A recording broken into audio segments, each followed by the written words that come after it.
At a family dinner, I suggested joining their summer trip. My daughter-in-law, Cassandra, sneered, saying her dog was less maintenance than me. My children said nothing. I just smiled, watching them. Little did she know, she'd booked their dream vacation at my exclusive resort. This is just the start.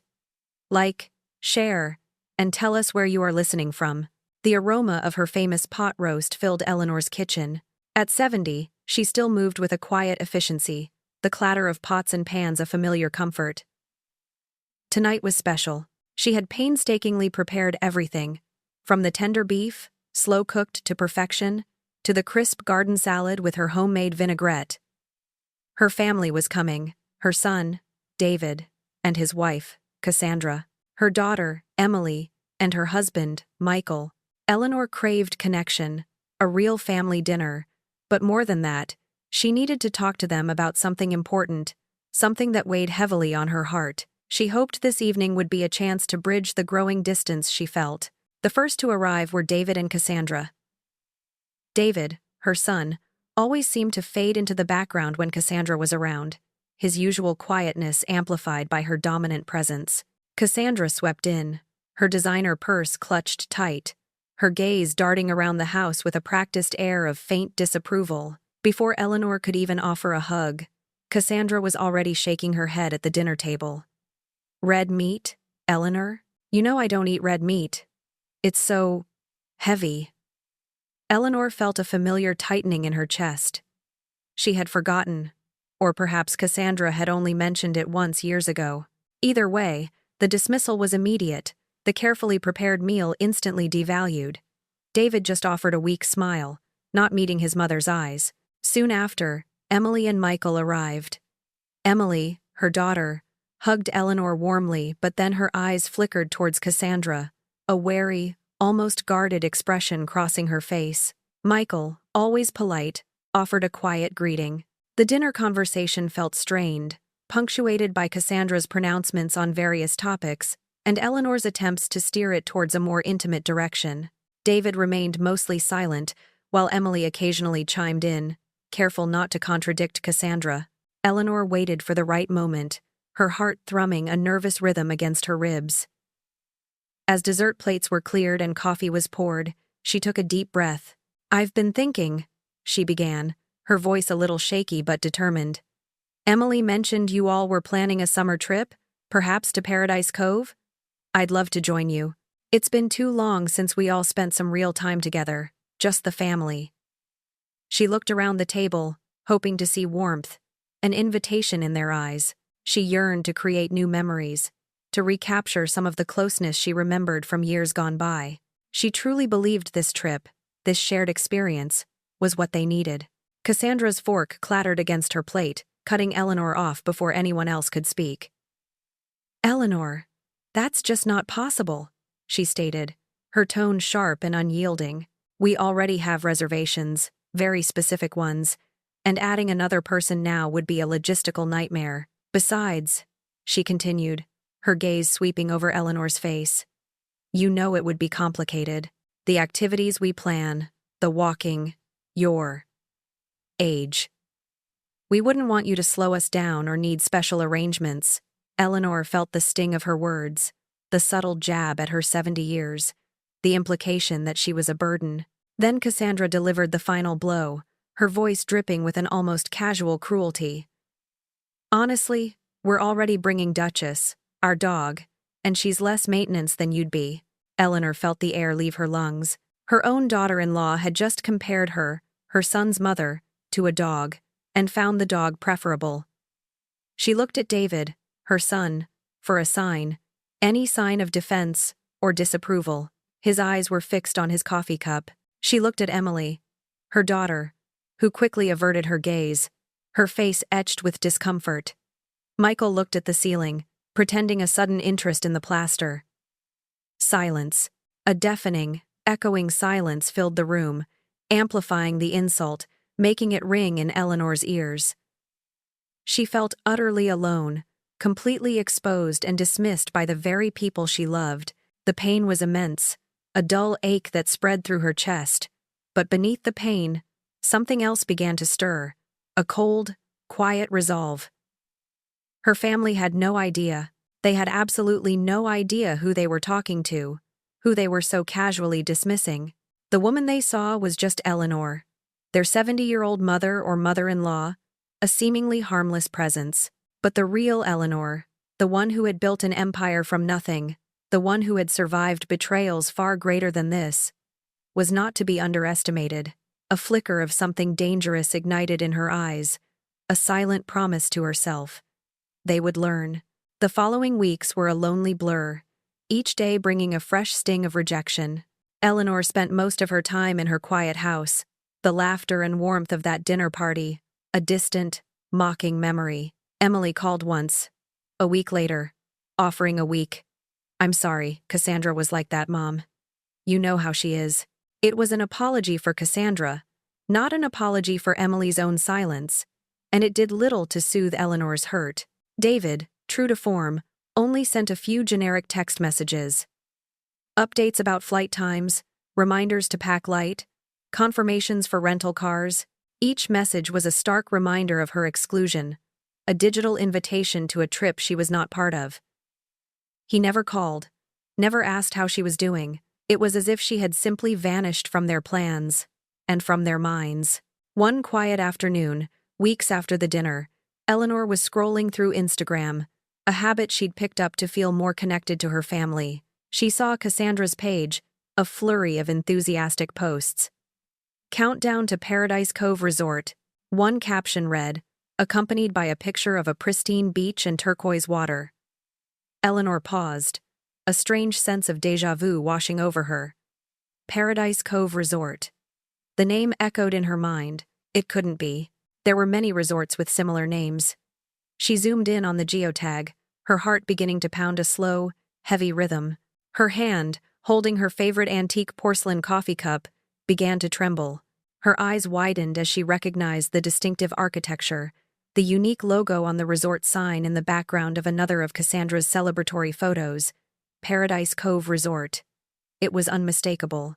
It was her most exclusive property, the crown jewel of her hotel empire, a place she had personally designed and overseen every detail of, a place she rarely even visited anymore because it was so precious to her.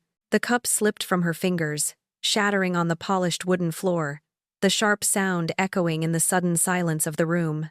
The shattered pieces of her coffee cup lay scattered on the floor, mirroring the fragments of Eleanor's composure. Paradise Cove Resort.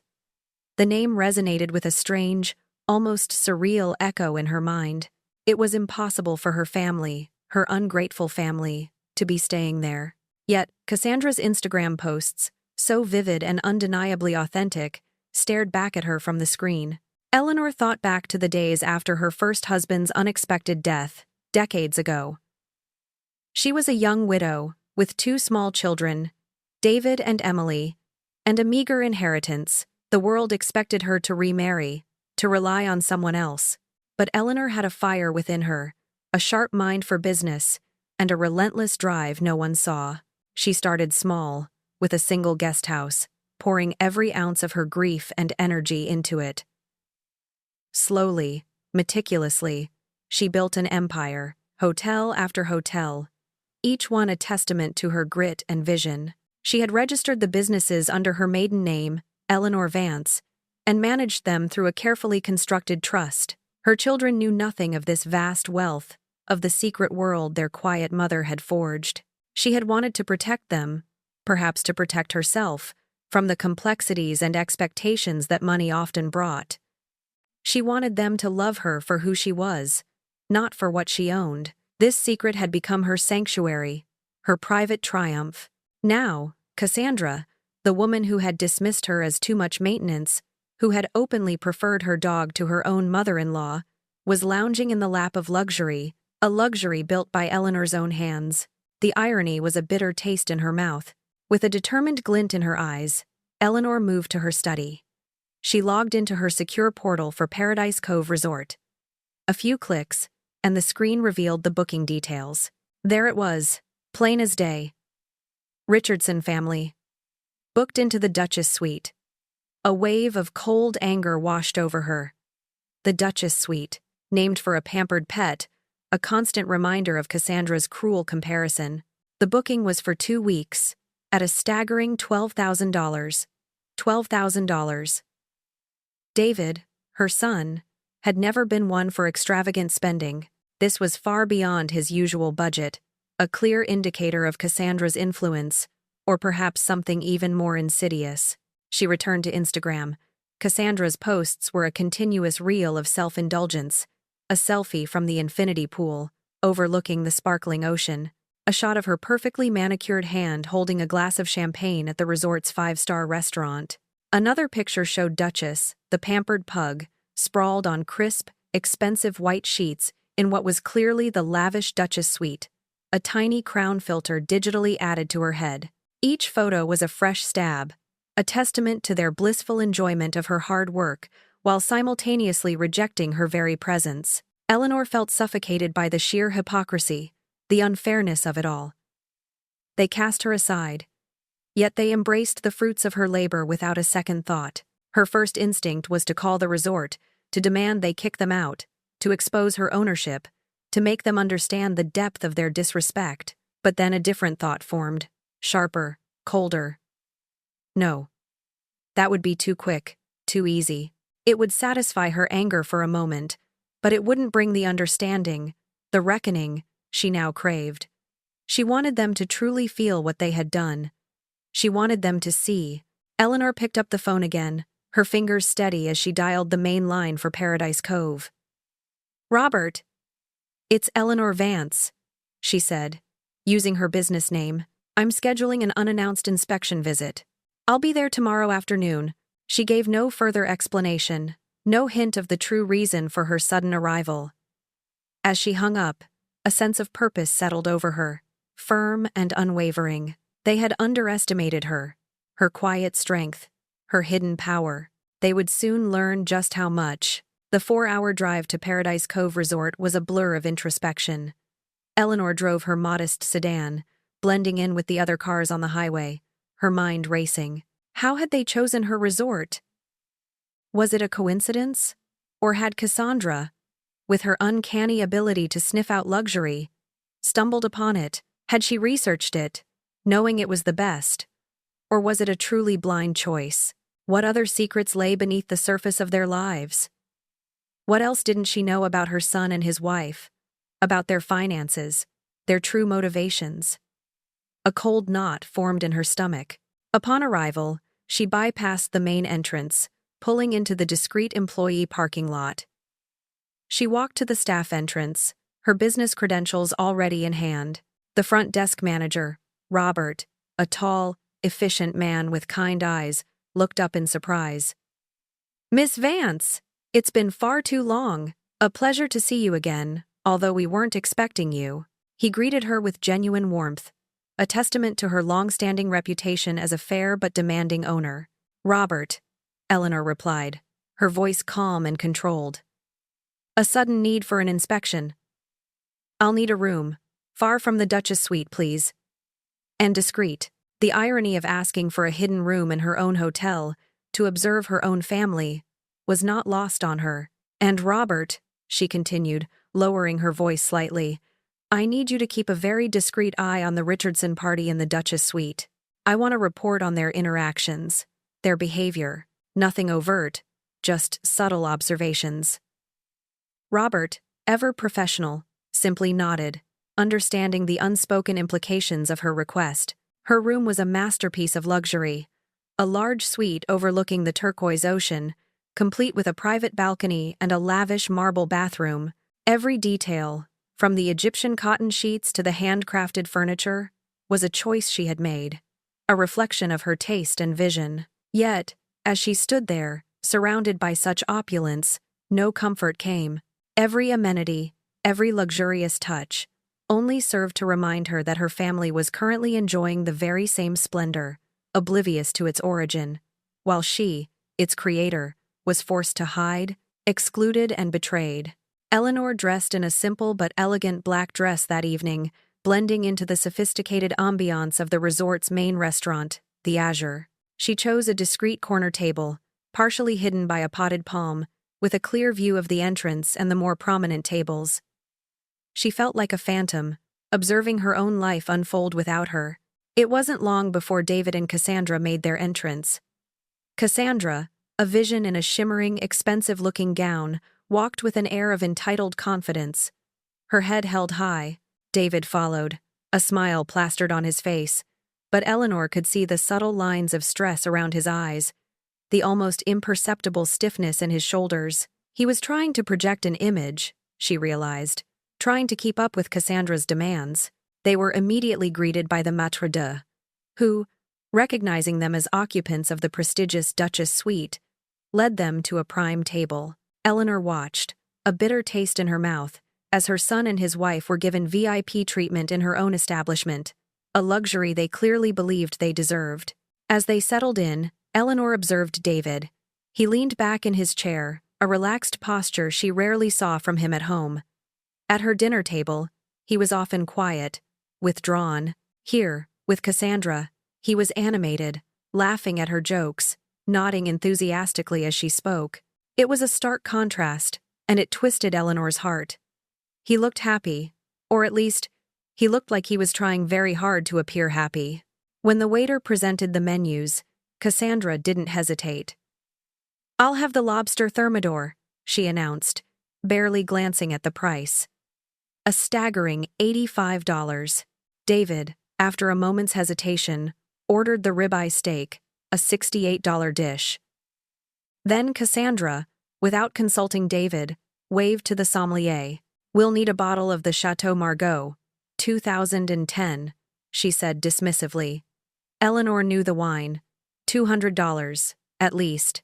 Her family, at her resort, was casually spending over $400 on a single dinner, not including tax or tip.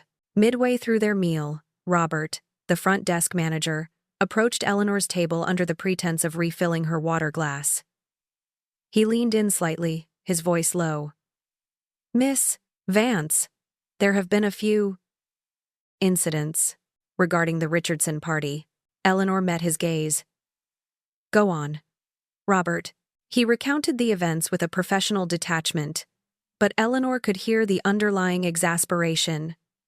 "Yesterday morning, Miss Richardson made one of our housekeepers cry over a bottle of Fiji water not being placed precisely on her bedside table. She insisted it be replaced, even after being shown a fresh bottle was already there. And this morning, she called guest services, quite agitated, demanding a cooling solution for the beach sand, claiming it was too hot for Duchess's paws." Robert paused, shaking his head slightly. "We suggested beach shoes for the dog, but she was insistent on a staff member finding a way to cool a section of the beach specifically for Duchess." Eleanor's blood ran cold. This wasn't just entitled behavior.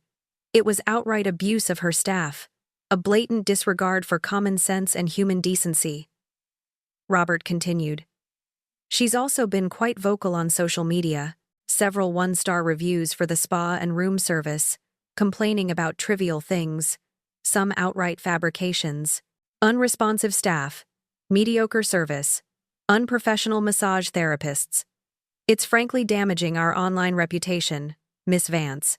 Eleanor felt a surge of cold fury. Cassandra was biting the very hand that fed her, luxuriating in the finest amenities while publicly tearing down the reputation of the resort she owned. And then Robert added another layer of revelation. On a separate note, their credit card for incidentals was declined twice today, once at the gift shop and again at the bar. "We've managed to process it since, but it indicates a bit of financial overextension, perhaps." The words hit Eleanor like a punch. Declined credit card, the extravagant spending, David's stressed demeanor. It all clicked into place. David was likely under immense financial pressure, trying to maintain this lavish lifestyle for Cassandra, pretending everything was fine to keep her happy. Her son was burdened, stressed, and perhaps even going into debt, all to appease a demanding woman who openly disrespected his mother. The pain of seeing David manipulated and strained, combined with the raw anger at Cassandra's behavior, solidified Eleanor's resolve. She needed a closer look. She needed to understand the full extent of what her money was buying, what kind of life her son was living. The confrontation would come, but not yet. First, more observation. The next morning, Eleanor made her way to the resort's world-class spa. She introduced herself to Elena, the spa manager, a calm, professional woman who now looked visibly frazzled. "Miss Vance! What a surprise! Welcome," Eleanor cut straight to the point.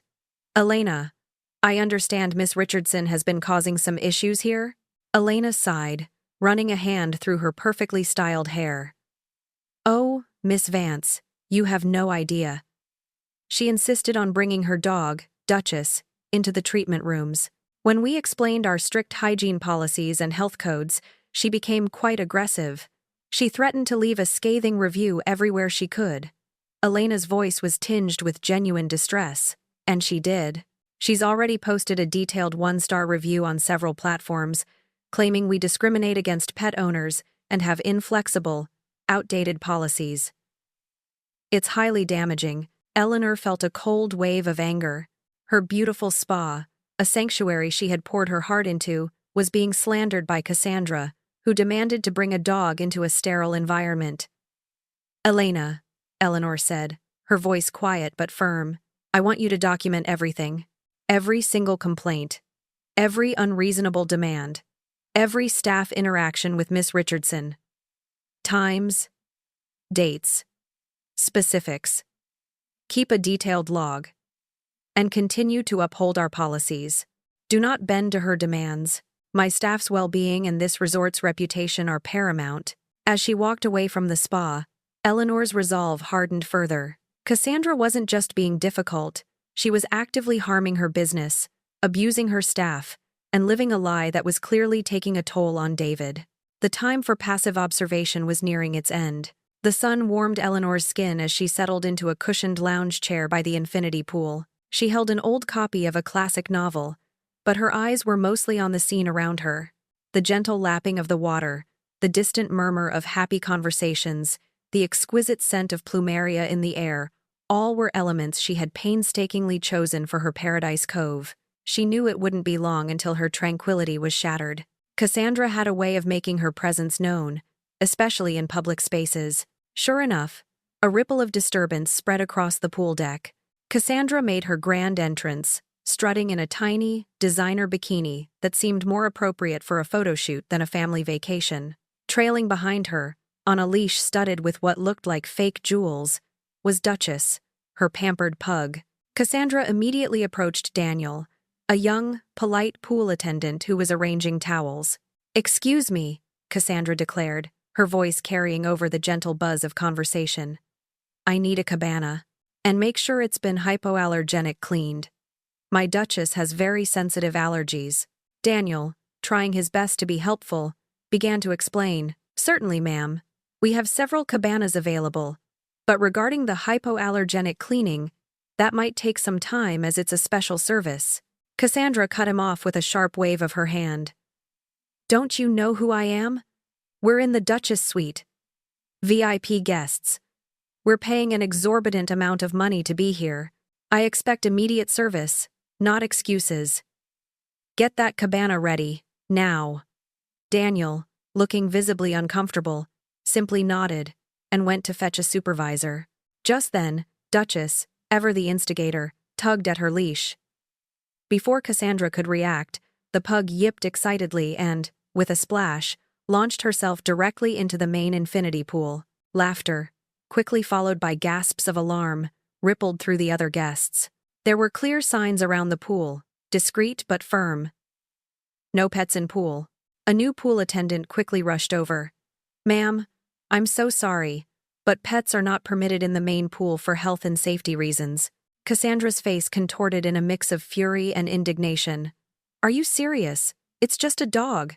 She's cleaner than most of these people in here. What kind of 5-star resort doesn't cater to its VIP guests and their emotional support animals?" She pointed an accusing finger at the attendant. "This is an outrage. I demand to speak to your manager." "No, I want to speak to the owner." "This is unacceptable!" Her voice grew louder, drawing more stares, turning a private incident into a public spectacle. The harmony of the poolside was completely broken. Eleanor felt her blood pressure rising, a slow burn of indignation in her chest. This was her sanctuary, her creation, being disrespected and disrupted by the very people who were enjoying its fruits.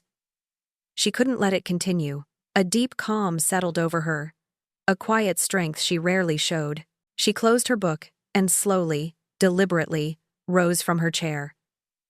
She walked towards the commotion, her steps measured and unhurried. "Excuse me," Eleanor said, her voice clear and carrying, cutting through Cassandra's angry tirade. She stood a few feet away from Cassandra, her posture straight, her gaze steady. "I understand you're upset, but your behavior is disrupting other guests. There are rules, and they apply to everyone, regardless of what suite you're in." Cassandra turned, her eyes narrowed in annoyance as she took in Eleanor's simple dress and calm demeanor. "And just who are you?" she demanded, a sneer on her lips. "Some retired teacher on a budget vacation? A nurse who thinks she knows something about luxury travel? You have no idea who I am, and you certainly have no right to tell me what to do. This resort is clearly mismanaged if they allow people like you to harass paying guests." The insult, though aimed generally, still stung.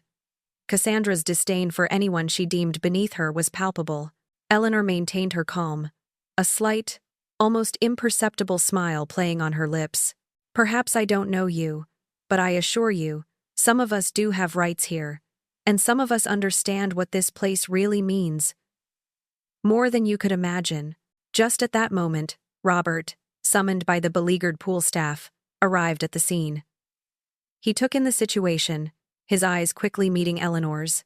A brief, knowing glance passed between them, a silent confirmation of their shared understanding. He then turned his attention to Cassandra, his expression professionally neutral. "Ah, Miss Richardson," Robert began, his voice smooth. "Is there a problem here?" Cassandra, seeing an ally, puffed up with self-importance. "Finally. This old woman," she gestured dismissively at Eleanor, "is harassing me, and your staff is completely unaccommodating. My Duchess, my emotional support animal, simply dipped a paw in the pool, and they're treating her like she's a disease-ridden rat. I was trying to explain how much money we're spending here, how important we are, and they just don't get it." Robert turned to Eleanor, a flicker of feigned confusion in his eyes. "And you, ma'am? Are you also a guest?" Eleanor took a deep breath, the moment of truth finally here. The noise of the pool deck seemed to fade into the background. She met Robert's gaze, then turned to look directly at Cassandra, whose smug expression was already forming. "Actually, Robert," Eleanor said, her voice clear and resonant, carrying across the stunned silence that had fallen over the pool area. "I think it's time we clarified exactly who I am." The tension at the pool hung heavy, all eyes on Eleanor. "If you're gripping your seat right now, you're not alone. The story only gets wilder from here. Don't miss a beat. Like, share, and subscribe to make sure you catch the explosive finale and all the twists yet to come."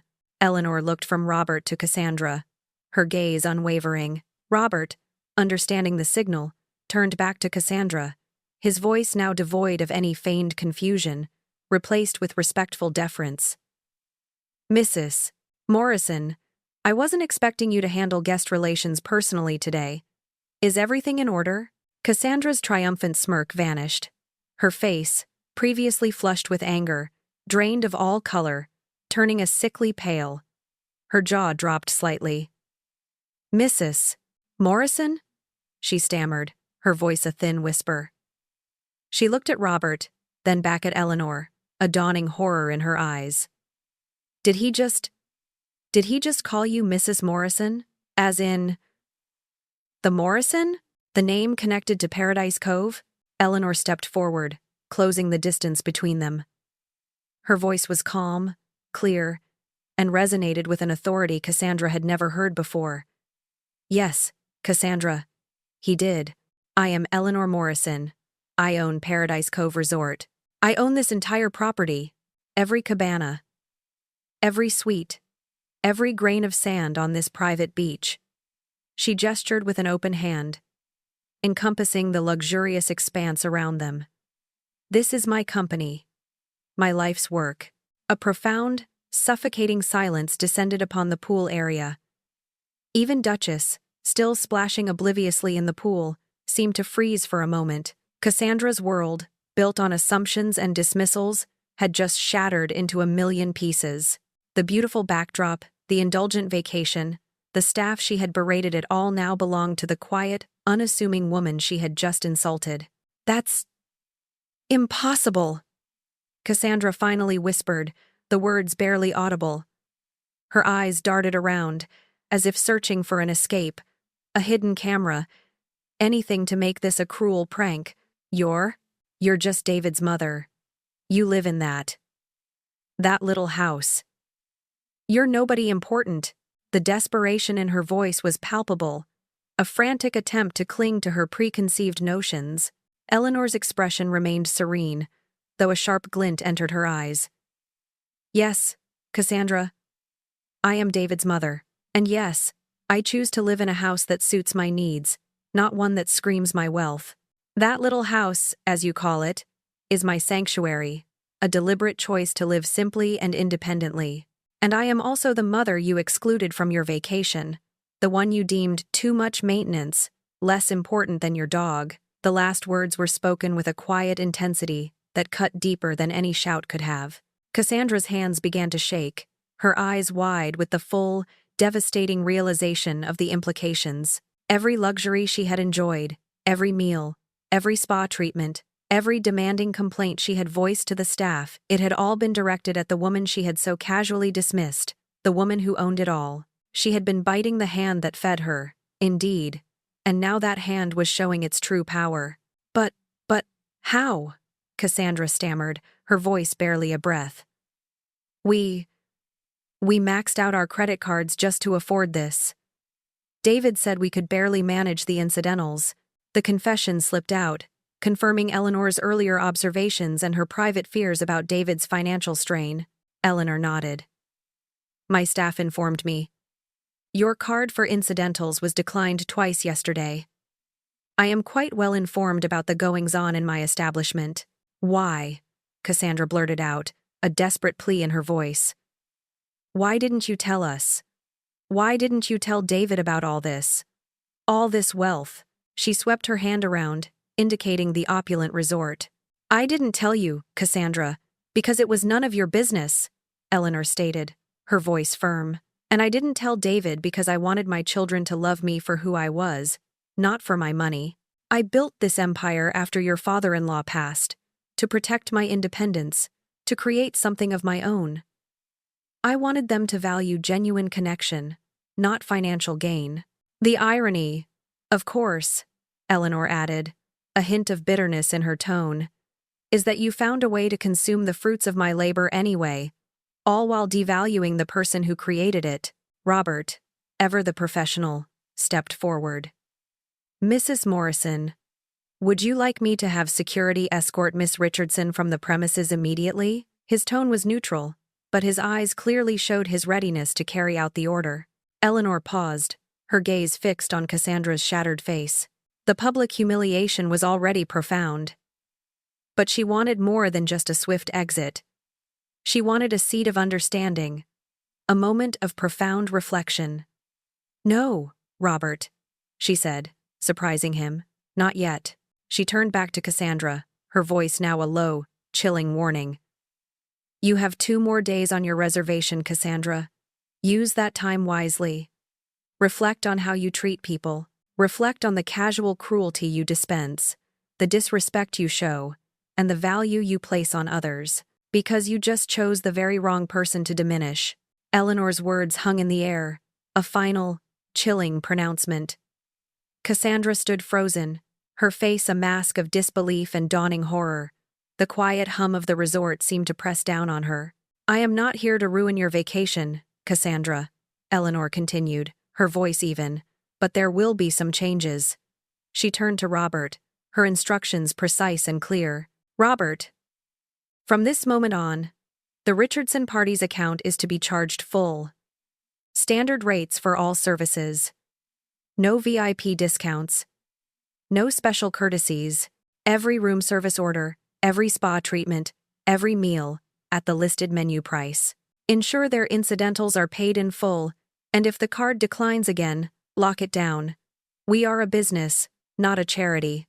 Cassandra found her voice, a desperate squeak. You can't do that. We booked the Duchess suite. We're VIPs. You can't just change our rates. Eleanor turned, her eyes narrowed. Actually, Cassandra, I can do whatever I want. It's my resort. Her gaze dropped to the still splashing pug in the pool. And one more thing. Robert, Duchess needs to get out of that pool immediately. Health regulations are not suggestions, even for a pampered pug.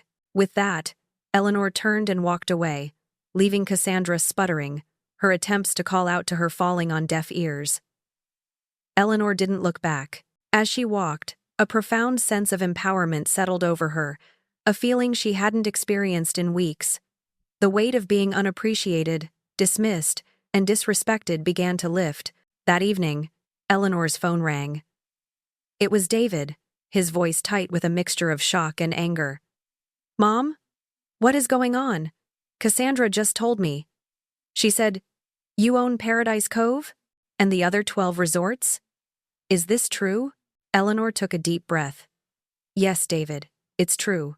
I own them all. I built the Morrison Hotel Group from the ground up after your father passed. But why? Why didn't you ever tell me? The question, delivered with a hint of betrayal, echoed Cassandra's earlier plea. Eleanor repeated her explanation, her voice gentle but firm. I wanted to protect my independence. I wanted to be loved for who I am, not for what I own. I wanted to see if my children valued me as a person, not just as a provider. It seems that was a mistake, at least where Cassandra is concerned. David's voice cracked. Mom, I'm so sorry. I had no idea. I should have stood up to Cassandra. I should have defended you. I tried to keep her happy. We put everything on credit cards for this trip, trying to keep up. I'm so stupid. His guilt was palpable, a raw, exposed wound. Eleanor listened, her heart aching for her son, but tempered with a quiet disappointment. Yes, David, you should have. You allowed her to treat me with utter contempt, and you allowed her to financially overextend yourself in the process. That was your failure, not just hers. What do we do now? He asked, sounding utterly lost. You finish your vacation, David, Eleanor said, a hint of steel in her tone. You pay your bills, at the full, listed price. And when you get home, we will see if anything has really changed. I'm not cutting you off, she added, anticipating his fear. You were never cut off from anything you didn't know I had to give. Eleanor checked out of Paradise Cove Resort quietly the next morning. As she passed the front desk, she saw David and Cassandra arguing in hushed tones with Robert. David looked haggard, his face pale and drawn. Cassandra looked crumpled, her designer bikini replaced by a plain dress, her earlier bravado replaced with a defeated slump. Eleanor didn't stop, didn't engage. She simply walked past, got into her car, and drove away. On the road home, she felt an immense, exhilarating sense of freedom. 3 days later, Emily called. Her voice was full of genuine apology and remorse. Mom, I am so sorry for Cassandra's behavior. And I'm sorry I didn't say anything at dinner. Why didn't you ever tell me about the resorts? Eleanor explained it again. The need to know herself, to know her children beyond the material provision. Emily listened, truly listened, and promised to be a better daughter. Their relationship, long strained by Cassandra's presence, began a slow, careful repair. 2 weeks later, David called again. He was humbled, his voice devoid of any entitlement, only regret. He spoke of debt, of Cassandra's anger, and his own shame. He wanted to make things right. Eleanor agreed he could try, but understand this, David, she said, her voice clear. I will not be the same mother. I will not make myself smaller for anyone. I will not accept disrespect. My dignity is not for sale, and it's certainly worth more than any amount of money. 6 months later, Eleanor's life had transformed. She had regular, meaningful lunches with David, often without Cassandra, where they talked about real things, not just surface pleasantries. Her relationship with Emily blossomed, built on a new foundation of honesty and mutual respect. Cassandra and David were attending counseling, facing their financial strains head-on, the lavish life they tried to maintain now a distant, painful memory. Eleanor, meanwhile, was thriving. She traveled, pursued long-neglected hobbies, and lived for herself, for the first time in a long time. She attended the wedding of a young woman who had received one of her company's full scholarships, a girl from a disadvantaged background, now blossoming into a brilliant engineer. Watching the joyful ceremony, Eleanor finally understood the true difference between demanding respect and truly deserving it, between being an obligation and being a choice. And she realized that she, Eleanor Morrison, deserved to be chosen, to be respected, and to live a life on her own terms.